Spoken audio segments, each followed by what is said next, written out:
السلام علیکم، کیسی ہے میری یوٹیوب فیملی؟ امید کرتی ہوں آپ سب لوگ ٹھیک ٹھاک ہوں گے، خوش ہوں گے، اور جو کوئی میرے بہن بھائی پریشان ہیں، بیمار ہیں، اللہ سے دعا اللہ پاک ان کو صحت و تندرستی عطا فرمائے، آمین۔ آج کی ویڈیو سٹارٹ کرتے ہیں۔ یہ سوال تو ان سب لوگوں کے دل میں آتا ہے جن کے راستے بالکل ناممکن ہو چکے ہوتے ہیں، جنہیں کچھ سمجھ نہیں آ رہا ہوتا کہ انہیں کہاں جانا ہے اور کیا کرنا ہے۔ انفیکٹ ان کی آزمائش اتنی مشکل ہو جاتی ہے، ان کے معاملات اتنے ناممکن سے ہو جاتے ہیں، وہ تنہا رہ جاتے ہیں۔ یعنی جس دعا اور پسند کے پروسیس میں وہ ہوتے ہیں، موسٹلی لوگ وہ تنہا پڑ جاتے ہیں۔ اب وہ دعائیں تو مانگ رہے ہوتے ہیں، لیکن انہیں پتہ نہیں ہوتا کہ یہ جو دعا مانگ رہے ہیں، یہ چیز ہمیں ملے گی بھی کہ نہیں، یہ ہمارا نصیب بنے گی بھی کہ نہیں۔ اور یہ خوف ان پر مسلسل طاری رہتا ہے کہ پتہ چلے کہ اتنی محنت، اتنے سال، اتنا طویل انتظار کرنے کے بعد خالی رہ گئے تو پھر کیا فائدہ۔ لیکن اللہ تعالیٰ کا یہ نظام ہے کہ اللہ تعالیٰ جب کوئی شخص دعا کے سفر میں آتا ہے، آزمائش میں آتا ہے، اور پھر وہ اللہ سے رجوع کرتا ہے، تو اللہ اسے اکیلا نہیں چھوڑتا۔ اللہ تعالیٰ اسے اشارے دینا شروع کرتا ہے، اس کی صحیح رہنمائی کرتا ہے، اس کو نشانیاں دکھاتا ہے تاکہ وہ قائم رہے، ہمت میں رہے، ہمت نہ ہارے۔ دیکھیں، آزمائشوں کو سمجھنا آسان ہوتا تو پھر انسان درد کے احساس سے گزرتا ہی نہیں۔ اسی طرح آپ کو بھی ایک پلاننگ کے تحت اس امتحان میں ڈالا گیا ہے۔ یہ جو آپ کو سمجھ نہیں آ رہا کہ یہ کس امتحان میں ڈال دیا گیا ہے، جہاں نہ کوئی راستہ ہے نہ منزل، لیکن ایسا ہرگز نہیں ہے۔ وہ اللہ اشارے اور نشانیاں دکھا رہا ہوتا ہے، لیکن آپ غور نہیں کر رہے ہوتے۔ اب جو لوگ محبت کے سخت امتحان میں مبتلا کیے جاتے ہیں، وہ سمجھ سے باہر ہوتے ہیں، تقریباً نہ مل رہا ہوتا ہے نہ دل سے نکل رہا ہوتا ہے۔ تو ایسے لوگوں کو کچھ سمجھ نہیں آتا کہ وہ کون سا راستہ چنیں۔ پہلا سوال ہی آتا ہے کہ وہ پسندیدہ شخص نصیب میں ہے بھی کہ نہیں۔ اگر نصیب میں نہیں ہے تو دعاؤں سے پایا جا سکتا ہے اور اس میں نشانیاں ملتی ہیں۔ یہ بات بہت مشکل ہے جو کہیں سے سننے کو ملے، لیکن الحمدللہ اللہ پاک نے جو مجھے غور کروایا، اسپیشلی قرآن میں، پھر لوگوں کی زندگیوں میں، وہ سب آپ لوگوں سے بھی شیئر کروں گی آج انشاءاللہ، جو آپ لوگوں کی مایوسی کو ختم کرے گی۔ آپ لوگوں کی جس من پسند انسان کو اللہ آپ کے نصیب میں لکھ دیتا ہے، تو اس کی ایک خاص نشانی یہ بھی ہوگی کہ آپ کو اس انسان میں ایک خاص قسم کا سکون ملے گا، وہ کسی اور میں محسوس نہیں ہوگا۔ اسی ایک کی طرف ایک خاص قسم کی آپ کو کشش محسوس ہوگی، دل خود بخود دعاؤں میں لگ جائے گا، اللہ کو راضی کرنے کو دل چاہے گا، آپ اپنے لیے بھی خیر مانگیں گے اور اس کے لیے بھی۔ اب قرآن میں سے بھی اس کیفیت کا جواب ملتا ہے، سورہ روم کی آیت نمبر 21 میں، اور اس کی نشانیوں میں سے ہے کہ اس نے تمہارے لیے تمہاری ہی جن سے جوڑے پیدا کیے تاکہ تم ان کی طرف سکون پاؤ، اور اس نے تمہارے درمیان محبت اور رحمت پیدا کر دی۔ بے شک اس نظام تخلیق میں ان لوگوں کے لیے نشانیاں ہیں جو غور و فکر کرتے ہیں۔ یہ بات اللہ نشانی کی خود قرآن پاک میں بتا رہا ہے اور توجہ دلوا رہا ہے۔ اب اکثر لوگوں کا سوال یہ بھی ہوتا ہے کہ ہم تو بہت دعائیں کر رہے ہیں، دل بھی اسی کی طلب میں ہے، سکون بھی اسی کو مانگنے میں ملتا ہے، لیکن پھر راستہ ہی نہیں بنتا، نہ کوئی راستہ نظر آ رہا ہے۔ وہاں اکثر لوگ کنفیوز ہو جاتے ہیں کہ شاید یہ شے ہمارے لیے ٹھیک نہ ہو۔ تو دیکھیں، جو ٹھیک نہیں ہوگا نا، اس کے لیے اللہ یہ کرے گا کہ آپ کا راستہ بدل دے گا۔ اگر آپ واقعی سچے دل سے ہیلپ مانگیں گے تو وہ آپ کو وہاں مائل کر دے گا جہاں آپ کا نصیب ہوگا۔ لیکن جن لوگوں نے لاکھ کوشش کر لی لیکن کہیں اور راستہ بھی نہیں بنتا، اور اسی ایک دعا طلب میں سکون ہے، تو جان لیجئے اسی انسان نے آپ کی صبر اور دعاؤں کے بعد آپ کا نصیب بن جانا ہے۔ اس کی مثال میں آپ کو آدم علیہ السلام کی زندگی سے دے سکتی ہوں۔ جب اللہ نے زمین پر دونوں کو الگ الگ جگہ اتارا اور درمیان میں کئی سال کا وقفہ آ گیا، تو آدم علیہ السلام اماں ہوا کے لیے بھی تو تڑپتے تھے، اور یاد کریں جب جنت میں آدم علیہ السلام کی آنکھ کھلی تو ارد گرد ہر نعمت تھی، لیکن وہ اداس سے رہتے تھے۔ یہاں اللہ نے انہیں سمجھانا تھا کہ یہ اداسی کیوں ہے۔ اللہ نے ایک مرد اور ایک عورت کے اندر ایک دوسرے کے لیے طلب رکھی ہے جس سے وہ سکون حاصل کر سکیں۔ اس سکون کا ذکر ہی اللہ نے قرآن میں کیا ہے، جن کو نشانیوں سے سمجھایا۔ اور پھر جب اللہ تعالیٰ نے اماں حوا کو پیدا فرمایا، آدم علیہ السلام کو عطا کیا، تو اس کے بعد وہ خوش رہنے لگے، ایک دوسرے میں سکون ملنے لگا، اداسیاں ختم ہو گئیں۔ تو یہاں سے ثابت ہوا کہ یہ دلی سکون اور خوشی جس سے حاصل ہوگی وہ آپ کا نصیب بن جائے گا۔ ہاں، یہ بھی ایک حقیقت ہے کہ کچھ لوگوں کے درمیان میں سخت امتحان آتے ہیں۔ جیسے آدم علیہ السلام کو یاد کر لیں، کئی سال گزر گئے، توبہ کرتے رہے، تو اللہ نے 2 بڑی نعمتیں عطا کی تھی انہیں، جنت اور اماں حوا۔ اور وہ انہوں نے جو غلطی کی، اللہ نے غلطی کی بنا پر دونوں سے وہ چیز لے لی۔ یہاں سے بھی معلوم ہوتا ہے کہ اکثر ہم انسان اپنی غلطیوں کی وجہ سے نعمتوں کو کھو دیتے ہیں، لیکن وہ رب اتنا رحمان ہے کہ ہمیں توبہ استغفار کی توفیق دیتا ہے، پھر دعاؤں میں لگا دیتا ہے، پھر ایک مدت کے بعد ہمیں کھوئی ہوئی چیزیں واپس لوٹا دیتا ہے۔ اب یہاں ایک اور بات غور کرنی ہے کہ جب 2 لوگ جدا ہو جائیں تو ضروری نہیں دونوں ہی تڑپ کر ایک دوسرے کے لیے دعا کریں۔ بعض اوقات کسی ایک کا امتحان اللہ سخت کر دیتا ہے، کسی ایک کے دل میں تڑپ زیادہ ڈال دیتا ہے، اور صرف کسی ایک کو ہی اللہ دعاؤں میں لگا دیتا ہے۔ جیسے آدم علیہ السلام پر آ گیا تھا سخت امتحان، عام بندے کی بس کی بات نہیں اتنا انتظار کرنا، لیکن وہ اللہ سے امید لگائے بیٹھے رہے، اور یہ امید کوئی وسوسوں کی امید نہیں تھی، بلکہ کامل یقین اللہ ضرور عطا کرے گا۔ جیسے یعقوب علیہ السلام تڑپتے تھے، ادھر یوسف علیہ السلام تو زندگی کے کام کاج میں لگ گئے۔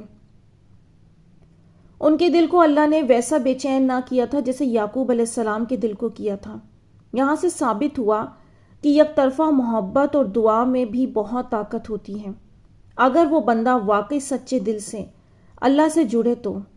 کیونکہ دیکھیں، لوگوں کی بنی بنائی باتوں سے نہ گھبرائیں کہ تم تنہا کیوں مانگ رہے ہو، یک طرفہ کیوں مانگ رہے ہو، دوسرے کو تو پرواہ نہیں۔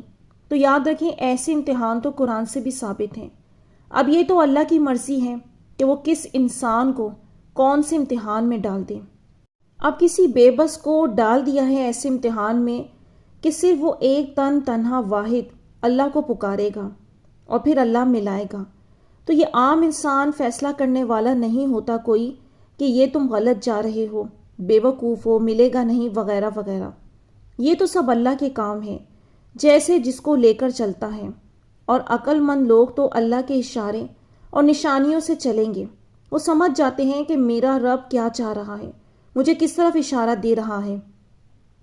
اور پھر اہم نشانی یہ کہ جب امتحان پاس ہو جائے تو جو مدت اللہ نے لکھی ہے وہ پوری ہو جائے، تو پھر اللہ نہ صرف راستے کھولتا ہے بلکہ ملانے کے انتظامات کرتا ہے خود، جیسے آدم علیہ السلام اور اماں حوا کو عرفات کے مقام پر ملایا گیا۔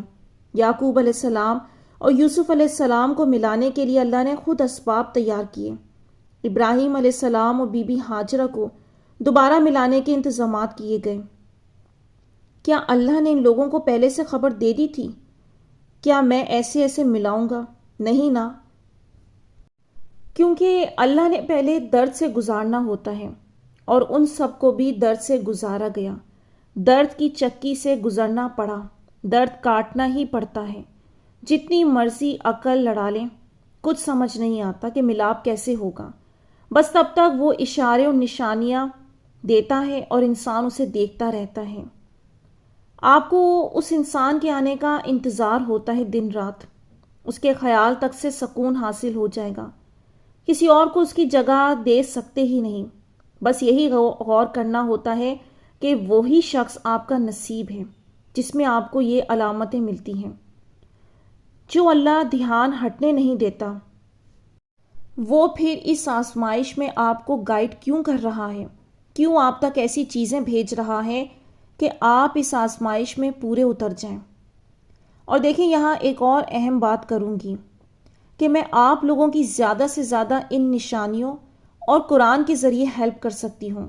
باقی ہمت آپ لوگوں کو خود دکھانا ہوگی، قائم خود ہونا پڑے گا، توکل کی سیڑھی خود چڑھنی ہوگی۔ کیونکہ اکثر لوگ میرے پاس آتے ہیں اور وہ مختلف کنڈیشن میں پھنسے ہوتے ہیں۔ جیسے کئی لوگ کہتے ہیں میرے گھر والے نہیں مان رہے، فلاں مجھے فورس کر رہا ہے، کیا کروں یا نہ کروں۔ تو اس سے میں نے آپ کو نہیں نکالنا، کیونکہ آپ کو اپنے اندر اللہ سے مانگنے کی کیپیسٹی کو خود چیک کرنا ہوگا کہ کتنا نقصان اٹھا سکتے ہیں اور کتنا نہیں، کتنا برداشت کر سکتے ہیں اور کتنا نہیں، یہ آپ کو خود دیکھنا ہوگا۔ بعض لوگ ہوتے ہیں ڈٹے جمے رہنے والے کہ ہم اللہ سے لے کر رہیں گے، لیکن بعض میں اتنی ہمت نہیں ہوتی۔ تو جن میں نہیں ہوتی تو پھر وہ نہ کریں یہ سب، پھر وہ یہ کریں کہ حالات ان کو جہاں لے جا رہے ہیں وہاں چلتے جائیں، جو مل رہا ہے قبول کر لیں۔ کیونکہ اگر آپ اللہ کے راستے میں ہیں اور یہ سوچ رہے ہیں کہ آپ کے اوپر کوئی ڈیفیکلٹ سچویشن نہ آئے، کوئی امتحان، کوئی سختی نہ آئے، کوئی مشکلات نہ کھڑی ہوں، تو یہ تو ممکن ہی نہیں۔ کیونکہ دیکھیں قرآن میں تو اللہ نے کہیں بھی نہیں یہ کہا کہ تم جب میرے راستے میں آؤ گے، دعائیں مانگو گے تو بس میں نے فوراً سب آسان آسان کر دینا اور فوراً سے سب ہو جانا ہے۔ نہیں، اللہ نے یہ کہیں بھی نہیں کہا۔ اللہ نے کہا میں نے پچھلوں کو بھی ٹیسٹ کیا، مشکلات آئیں گی اور پچھلوں کی تو تم سے بھی زیادہ والی سخت تھی، لیکن اللہ کی مدد آئے گی۔ وہیں پر وہ ثابت قدم رہنے والوں کو خوشخبری بھی سنا رہا ہے، صبر کرنے والوں کو خوشخبری بھی سنا رہا ہے۔ تو میں آپ لوگوں کو گائیڈ کر سکتی ہوں، لیکن میں آپ کو نہیں بتاؤں گی کہ آپ کھڑے ہو سکتے ہیں کہ نہیں ہو سکتے۔ تو مجھے سمجھ نہیں آ رہا ہوتا کہ میں ان بہن بھائیوں کو جو اکثر کنفیوز ہوتے ہیں ان کو کیسے سمجھاؤں۔ میری ہاں نہ میں ان کا مستقبل پوشیدہ نہیں ہے، یہ ان کو اپنا دل خود ٹٹولنا ہوگا کہ ہم اللہ سے مانگنے میں کتنا قائم رہ سکتے ہیں۔ یہاں آخر میں آپ لوگوں کے ساتھ ان بھائی کی اگزامپل شیئر کروں گی جو کافی ٹائم پہلے انہوں نے اپنی میریکل سٹوری شیئر کی تھی، اور ان کی کہانی میں جو بات مجھے سب سے اچھی لگی تھی وہ میں آپ لوگوں کو بتانا چاہوں گی، یقیناً آپ لوگوں کو ہیلپ کرے گی۔ کافی مہینے پہلے جب وہ آئے تھے تو انہوں نے اپنا جب ایشو بتایا تھا، بہت حالات ان کے ناممکن تھے، خراب تھے، بہت بڑی آزمائش میں آ گئے تھے، اور انہوں نے اپنا جو بھی معاملہ تھا وہ بتایا، اور اس کے بعد وہ پراپر جو ہے میری ویڈیوز سنتے رہتے تھے، اس میں سے وہ پوائنٹس نوٹ کرتے تھے کہ اللہ کو راضی کرنے کے لیے ہم کیا کیا چیزیں کر سکتے ہیں۔ تو وہ ویڈیوز سے جو کچھ سنتے تھے ان کو اپنی لائف میں شامل کرتے تھے، اور ان کی جو سب سے اچھی بات تھی نا، وہ کنفیوز نہیں ہوئے، حالانکہ ان کا معجزہ ہونا بہت ہی ناممکن تھا۔ تو وہ جب میریکل ان کا ہوا اور انہوں نے آ کر شیئر کیا تو انہوں نے یہی بات کہی کہ میں نے خود بھی یہ اپلائی کیا آپی، اور اس لڑکی کو بھی یہی کہا کہ نکاح کے ٹائم تک ہم نے دعا کرنی ہے، دعا کرنا ہم نے کسی طرح نہیں چھوڑنا۔ گناہ ترک کر دیا تھا انہوں نے، اور جیسا اللہ نے کہا ہے وہی سب کرتے جا رہے تھے۔ اب ایک لڑکی کی شادی طے ہو گئی ہے، اس کی شادی ہونے والی ہے، سارے معاملات فکس ہو چکے ہیں، لیکن وہاں ان کا توکل ہائی لیول کا ہے۔ وہ نہیں ڈگمگا رہے ہوگا نہیں ہوگا، کہاں جاؤں، کیا کروں، پیچھے ہٹ جاؤں، ایسا کچھ بھی نہیں۔ بالکل بلائنڈ ہو کے ٹرسٹ کے ساتھ مانگ رہے تھے کہ نہیں، جس رب نے تڑپ دل میں ڈالی ہے نا، جس نے ہاتھ اٹھوائے ہیں، وہ ڈیفینیٹلی دے گا۔ اور پھر دیکھیں یہ ہوتا ہے کچھ وقت کا ٹیسٹ، اللہ نے لاسٹ مومنٹ پر حالات پلٹ کر رکھ دیے، اور ہوا کیا کہ بس تھوڑی سی بدمزگی کی وجہ سے اس لڑکی کی شادی وہاں سے کینسل ہو گئی، اور دیکھتے دیکھتے ان کے ساتھ معاملات طے پہ آ گئے۔ حالانکہ یہ چیزیں پہلے بھی ہو سکتی تھیں، بس یہ ایک بہانہ بنتی ہیں۔ تو یہ ثبوت ہیں، اور جب یہ ثبوت اس لیے ہیں کہ جب یہ لوگ اسٹارٹ میں آتے ہیں اور بتاتے ہیں اپنے معاملات، تو میں ان لوگوں کو بہت اپریشیٹ کرتی ہوں جو اللہ کے لیے بلائنڈ ٹرسٹ رکھتے ہیں کہ اللہ نے ان کو ایسے حالات میں ڈال دیا ہوتا ہے جہاں تو 0% چانس نہیں ہوتا، لیکن ان کی الفاظوں میں، ان کے انداز میں اتنا یقین ہوتا ہے کہ نہیں، ہم نے پیچھے نہیں ہٹنا، اللہ سے لے کر رہنا ہے۔ تو دیکھیں یہ انسان اپنے اندر خود ٹٹولتا ہے۔ اب جس انسان کے اندر خود ایک بے یقینی ہوگی نا، کیا کروں، لگتا نہیں ہے، کہیں عمر نہ نکل جائے، کہیں یہ نہ ہو جائے، کہیں وہ نہ ہو جائے، تو پھر وہاں تو آپ پاس نہیں کر سکتے ٹیسٹ۔ تو پھر جو آپ کو مل رہا ہے حالات کے ساتھ آپ وہ قبول کر لیں، کیونکہ جس دعا کی جرنی میں آپ آ گئے ہیں وہاں تو پھر آپ کو کوئی بھی گارنٹی نہیں دے گا سوائے اللہ کے. وہاں آپ کو اس کنویں میں خود اترنا ہوگا، وہاں اس میں خود چھلانگ لگانی ہوگی. تو بس یہ باتیں، یہ نشانیاں میں نے آپ لوگوں سے شیئر کر دی ہیں. اگر آپ لوگوں کو بھی یہ سب محسوس ہوتا ہے تو بس اللہ پاک سے جڑے رہیے. اللہ پاک نے جب یہ نشانیاں آپ کو ظاہر کر دی ہیں تو یقیناً اس شے کو آپ کا نصیب بھی بنانا ہے. تو یہاں میں ویڈیو کا اینڈ کرتی ہوں. امید کرتی ہوں آج کی ویڈیو نے آپ لوگوں کو کچھ ہیلپ کی ہوگی، کچھ مدد دی ہوگی. تو مجھے دیجیے اجازت، اپنی دعاؤں میں یاد رکھیے گا. کمنٹس میں اپنی رائے کا اظہار ضرور کیجیے گا. انشاءاللہ نیکسٹ ویڈیو ملوں گی. اللہ حافظ.